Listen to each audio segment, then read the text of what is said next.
Good afternoon, good morning, good evening, good day, wherever you at in the world, on the planet. Welcome. Thank you for tuning in again, giving me your time and attention, because like I always say, those are two things that you cannot get back. I want to say thank you to all those that have watched my other videos. This is much appreciated, because really these videos are to get the conversation started, to inform, and to kind of connect people of like minds that probably cannot discuss these things, because a lot of the subject matter is kind of out there, and it's not really like the low frequency ignorance that you see on most of these channels here on YouTube and social media. So with that said, I want to bring this particular meeting because this weekend just ended, the first week of June, and this is going to be a series of maybe 10 videos covering the Bilderberg meeting that just took place between June 2nd and June 5th. And like I mentioned in the video that I just did about the Queen's Jubilee, which also took place from June 2nd to June 5th, I just want to say it's always important to pay attention to these big celebrations and to these big meetings, because there's tons of meetings that happen every year like clockwork. And these events is pretty much what shapes our life. We don't know about it en masse. Most people don't believe it.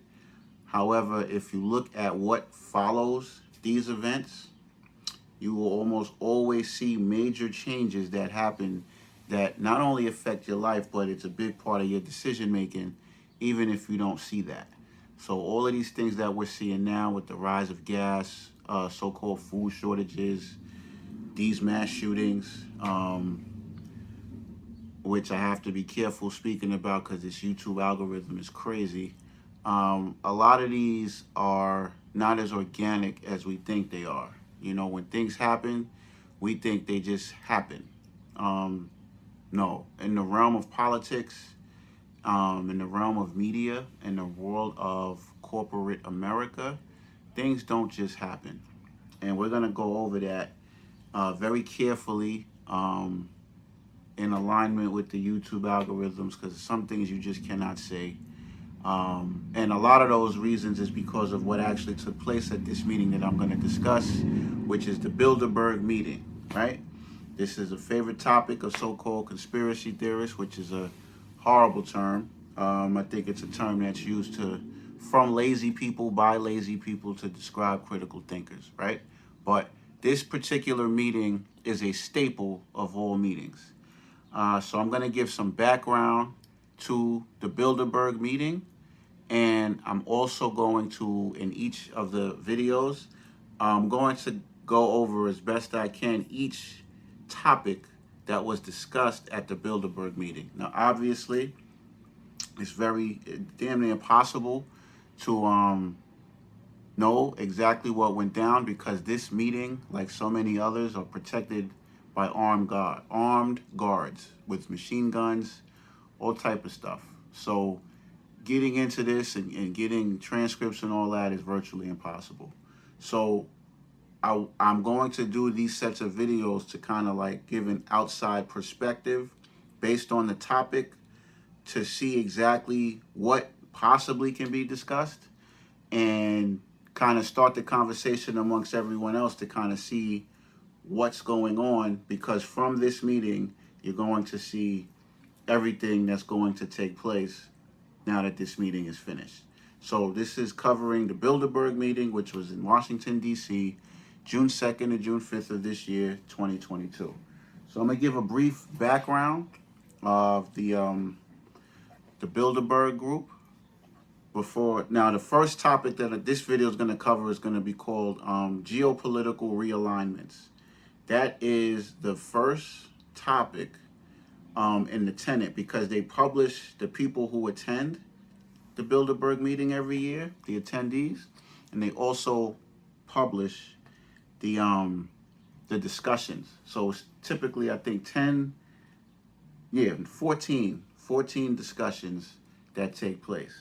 So before I get into what these topics are that they have already discussed, being that today's Monday, June 6th, 2022, I'm just going to give a brief history of the Bilderberg Group, and then from there go into the video and the first topic. So here we go. Let me pull it up just to lay it down for context so we can see exactly what it is. So as you see here, it says what?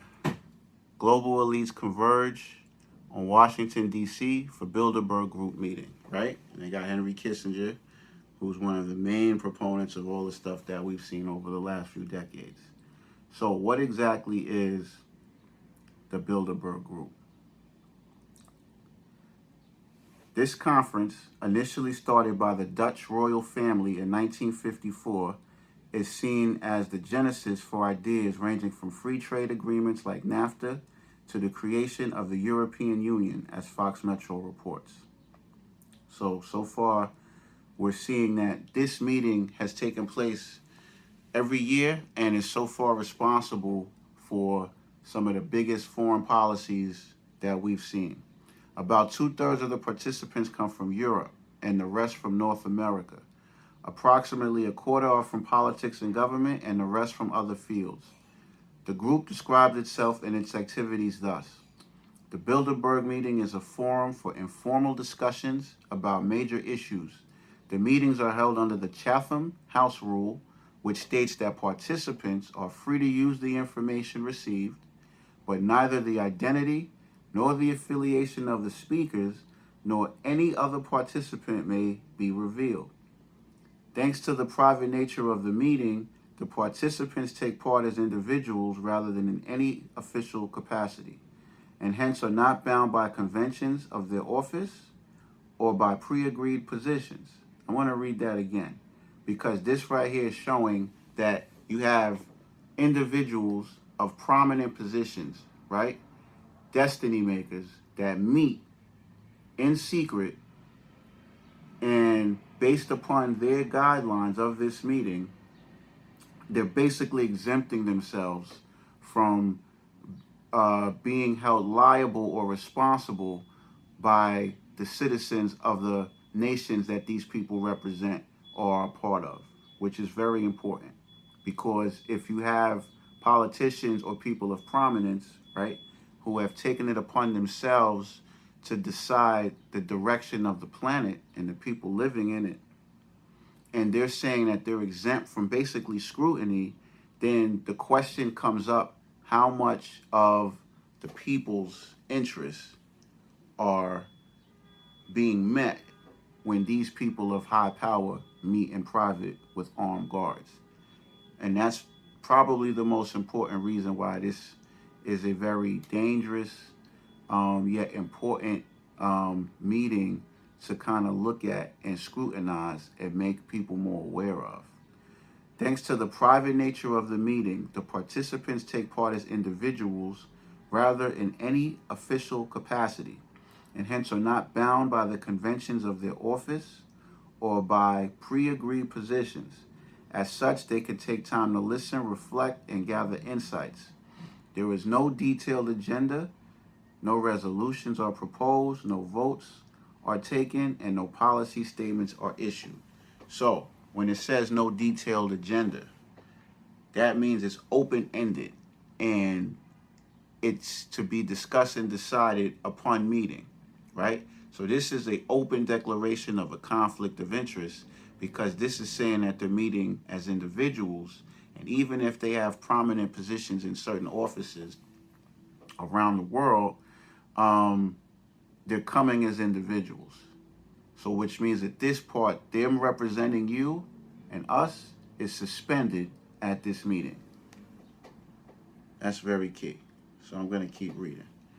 The Bilderberg Group initially met in 1954 as Europe looked to rebuild from the ruins left by the Second World War. The event, convened under the leadership of Prince Bernhard of the Netherlands, was first held in the Bilderberg Hotel in Oosterbeek. Now, here's what makes this meeting crucial, and more people should look and gather information so they can have more control over their lives when they see these things happen in the media and in the world. The known list of past attendees is vast. A number of them have gone on to lead nations shortly afterwards. Angela Merkel attended in 2005, only months before becoming the German Chancellor, while Bill Clinton attended in 1991 when he was still governor of Arkansas.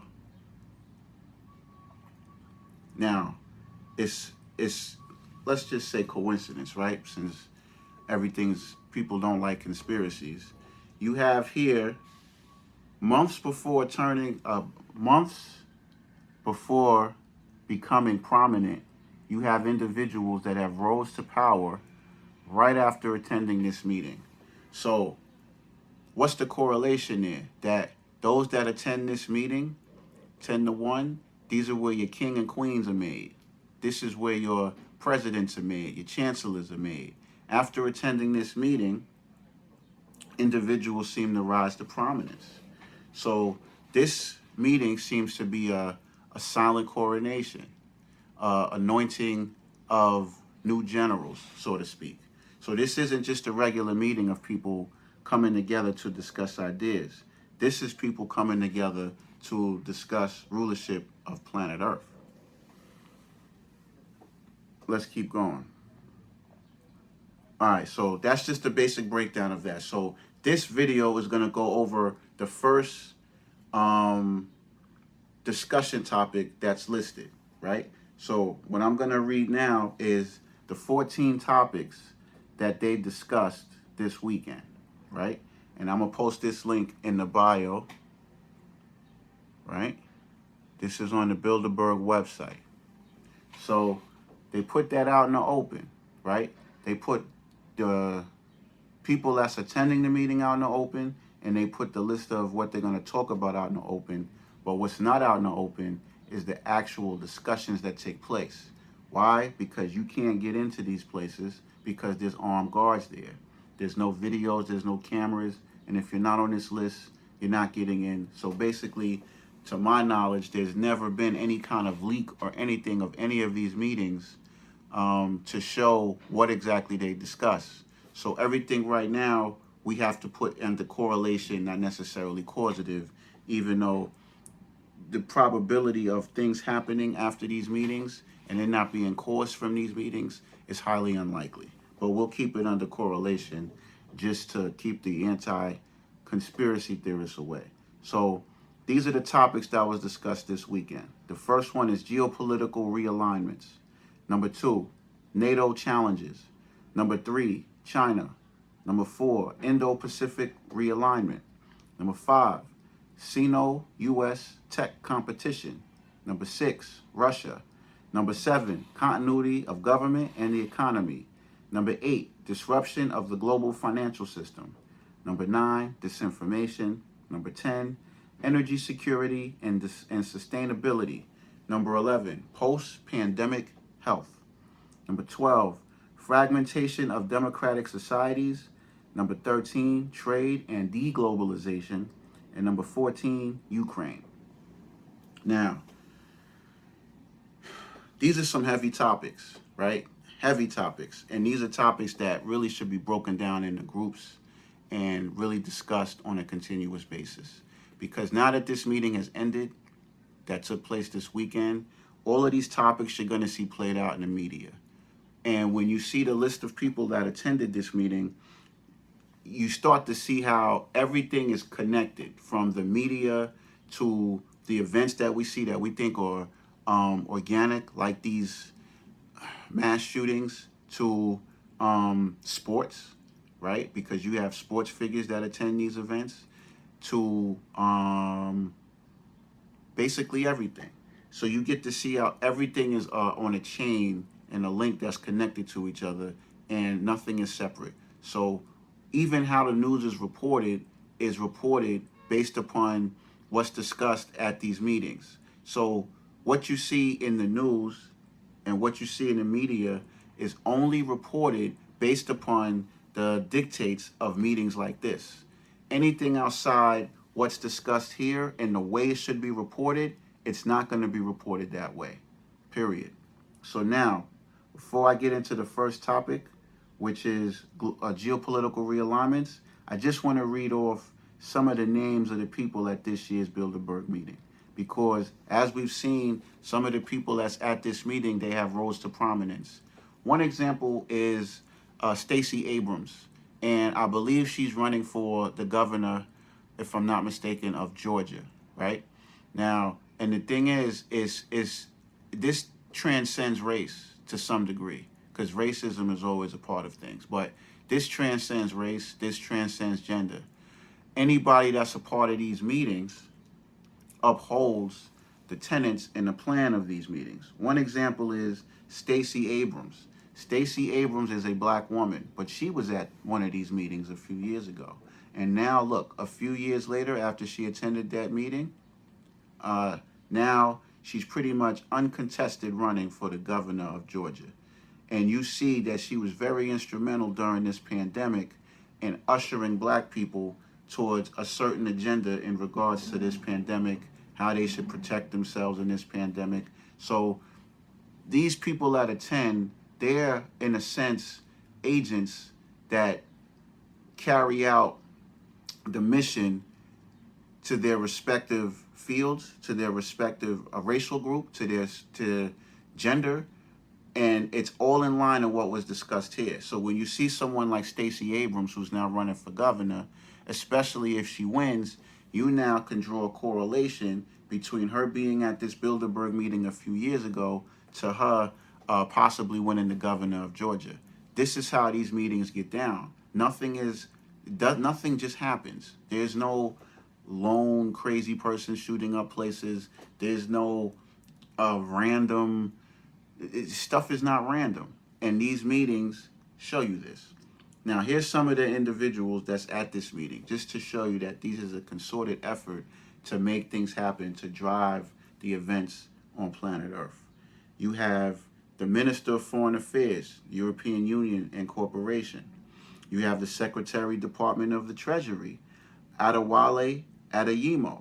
Now, he's the Department of the Treasury Deputy Secretary. He was at this meeting this weekend. You have a staff writer for The Atlantic, Ann Applebaum.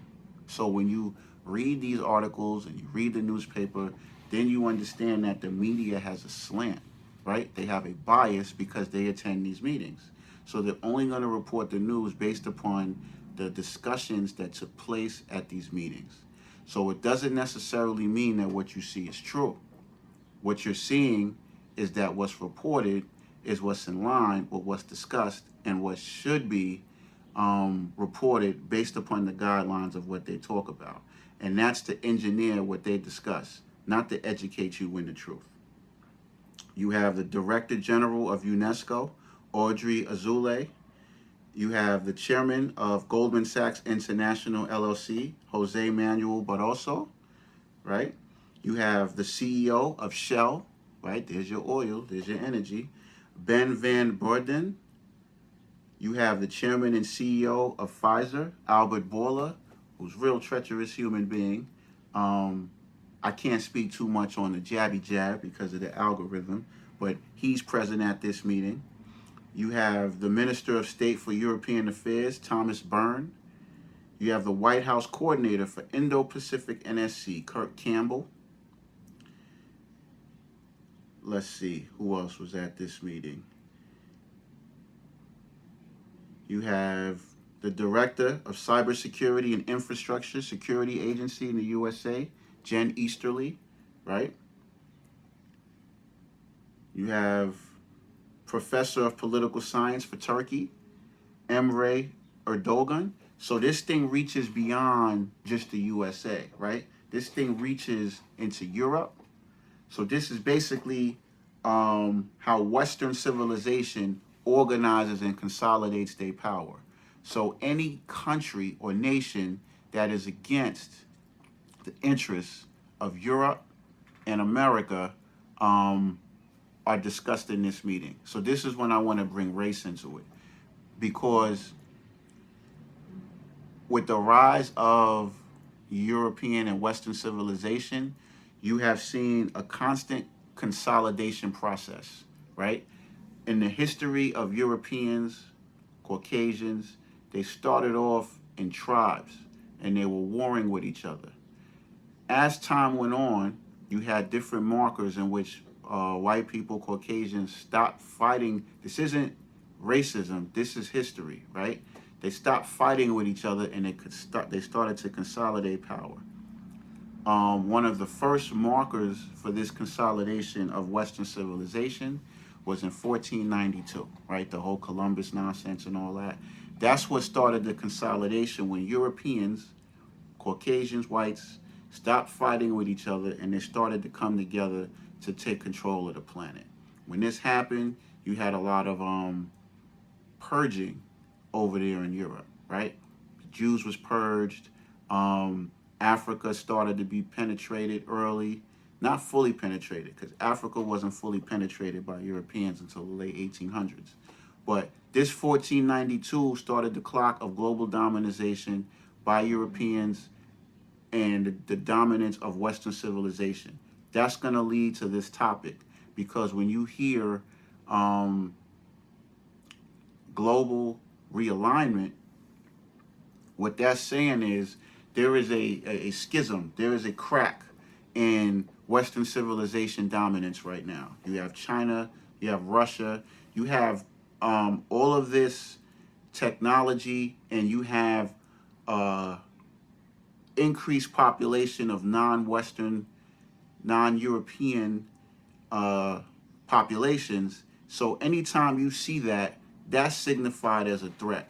So in Europeans' history, Caucasians' history, when that threat comes about, they have to get together to consolidate and reevaluate their power position. So America is the dominant power right now, right? When this clock started in 1492, it was kicked off by Europe. Now, America is the dominant power. But anytime you're dealing with Western civilization, they stick together, even if it seems like they're warring. Even the situation with Russia is just one facet of European civilization that is still a part of this whole thing. However, they're going rogue in a sense. So this is basically Europeans infighting with each other, right? Because anyone that's not considered European or Caucasian or white, in the scheme of things, the geopolitics that you're seeing does not relate to them directly, but it affects them directly. Now, here's what I mean by that. I got 2 copies of this, right? I suggest people get this book. It's Tragedy and Hope. So for more context to what I'm saying, this book is excellent, right? This book was written, Bill Clinton's teacher / mentor and all that. You see Bill Clinton in the back of the book. Now this takes years to get through. You know what I'm saying? Don't attempt to get through it in one setting. It's like a reference. I got 2 copies because, you know, the way books are going now, they skyrocket prices all the time. So if you can get multiple copies of books, that's always suggested. But the reason why this book is so important is because this was probably, maybe not the first, but I think it might be the first comprehensive book which shows that there are individuals, and this is a scholarly work, so, you know, there's no conspiracy in this, you know, as you see. Professor Carol Quigley. This shows, in fact, I'm going to read the back. The powers of financial capitalism had a far-reaching plan, nothing less than to create a world system of financial control in private hands, able to dominate the political system of each country and the economic of the world as a whole. So this was probably one of the first books that said, listen, there are a group of people that have a vested interest of putting the world's resources in private hands. And as they do that, to dictate the affairs of men and to exclude those people that are not a part of this club, that's taken it upon themselves to direct the affairs of planet Earth. See how thick it is, right? All right, this one, I don't plan this definitive. So it goes to what I was saying. So anytime you see this topic, like the first topic at this Bilderberg meeting, geopolitical realignment, that's basically Europeans, Caucasians, whites, how can I say it? Well, let me not say that. It's them realigning and reordering their power structure. Okay? Period. This is why the underlying reason. See, when you look at the news and the media, you have to look at what they tell you, and then you have to look at what's not said. You have to read between the lines. Because if you just go off of what's told to you, you're done. You're just going to be brainwashed, right? So this is bigger than just war. This is bigger than just Putin, who is a part of the whole thing. Don't get it twisted like China and Russia or these rogue places that, they're fighting the American and the West before. No, they're all a part of the same thing, except Russia, just like Trump, they're infighting with themselves. It's just like family. Sometimes family wants the direction of the family to go in the way that each of them want them to go. You might have some family members that want family to do this. You might have other family members that want the family to go in another direction. And therefore they argue and they fight about it. It gets intense and things of that nature. At the end of the day, though, there's people that's not family that if they pose a conflict or threat to the overall family, they would group together and they would fight with each other to get the threat away and then go back to infighting. This is what's going on with Russia. So don't get it twisted. However, the reason why it's important is because Russia is on the surface threatening the power structure of America and threatening the power structure of Europe, because they are making a power move to say, forget the US dollar.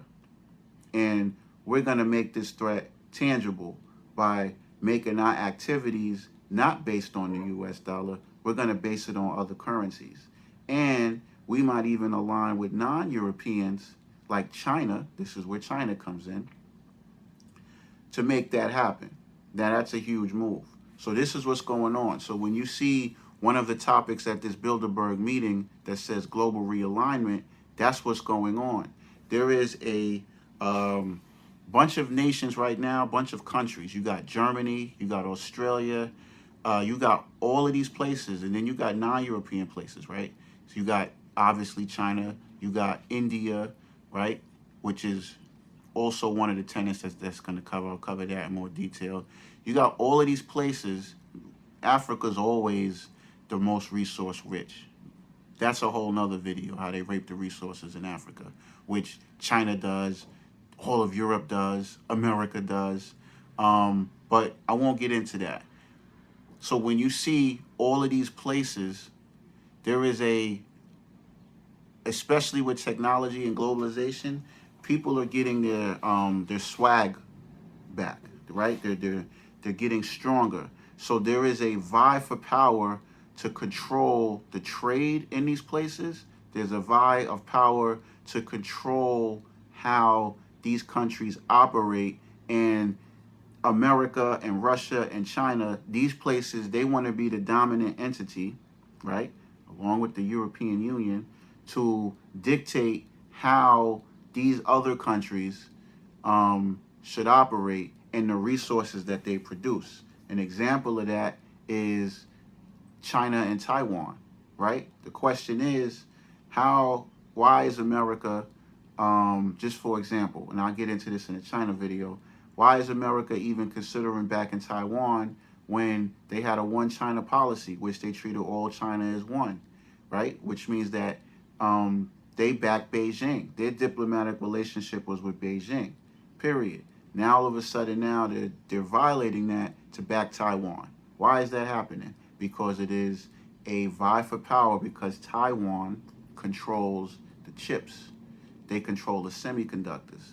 So, not to get too detailed in that, I'll get into that in another video. But that is just an example of why you have these people meeting to discuss this topic of geopolitical realignment, because it is a vie for power. It is a vie, it's white people, Europeans, finding out a way to bring all of these other places that have their own types of power under the control of the same Western European structure that's been in power since 1492, which was consolidated more in the 1700s when these Freemasonic houses came together and stopped beefing with each other in 1776.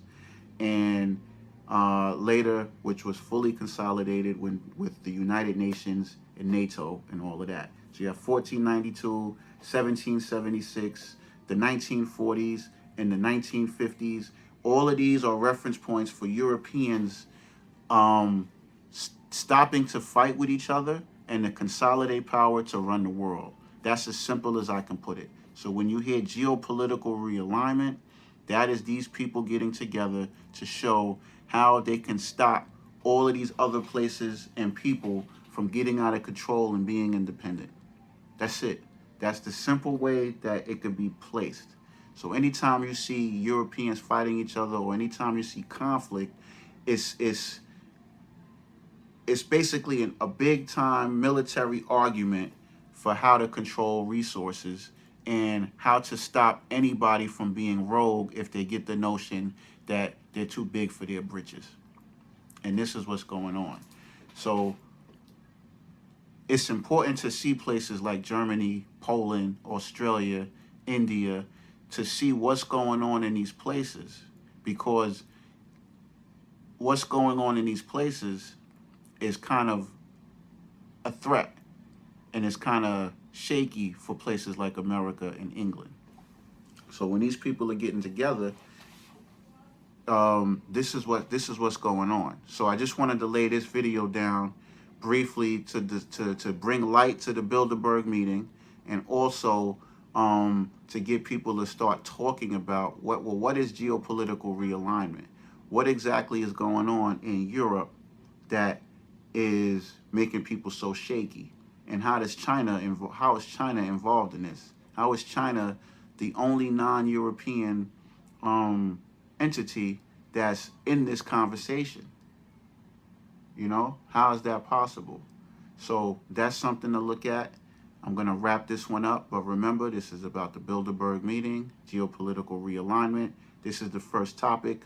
I'm going to cover each topic so we can have all 14 points and people can have a better understanding of this Bilderberg meeting, so that every year that it happens, they'll know when it happens, they know to look out for it, and also know that what you see in the media correlates to what happens in these meetings. So within that 90-day time frame of this meeting, which just finished this weekend, you know what you're seeing is not organic and real. It came about, it's planned, it's incubated, and it's given birth through so-called events that we think happen naturally, which they don't. They're planned, staged, and prepackaged. So with that, thank you for your time. Thank you for the support. If you really like, subscribe, because the subscriptions will help me have more time and resources to bring a lot more uncovered topics, the best that I can around this algorithm, to educate and get us talking about some real things, as opposed to these low frequency distractions that they bombard us with. So with that, peace and blessings.